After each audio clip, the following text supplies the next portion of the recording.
Hi மக்களே, நான் தான் உங்கள் வேணுக்கிறேன். இப்போ ஆடி அமாவாசை 18 நாளாக பயங்கர கூட்டம்.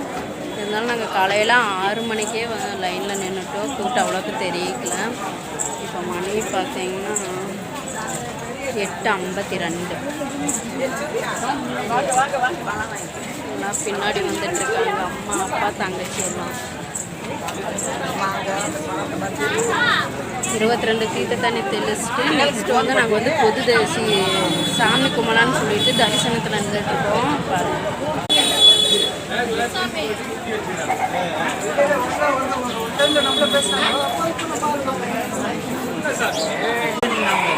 ஆடி அமாவாசை ஆடி 18, இன்றைக்கி ஞாயிற்றுக்கிழமை. அதாவது ராமேஸ்வரத்தில் எப்படி இருக்குதுன்னு பாருங்கள். வீடியோ பிடிச்சா லைக் பண்ணுங்கள், கமெண்ட் பண்ணுங்கள், சப்ஸ்கிரைப் பண்ணுங்கள். நான் ஷார்ட் வீடியோவாக எடுத்து போடுறேன். பாய்.